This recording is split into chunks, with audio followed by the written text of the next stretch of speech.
গল্পে শোনা ছিল কল্পনা যার, এই প্রাণে গোনা কিছু স্বপ্নে দেখা, কিছু গল্পে শোনা ছিল কল্পনা যার, এই প্রাণে গোনা তারি অনুরাগে রাঙা তুলির ছোঁয়া।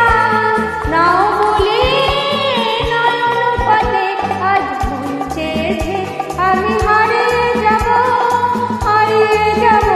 আমি তোমার সাথে।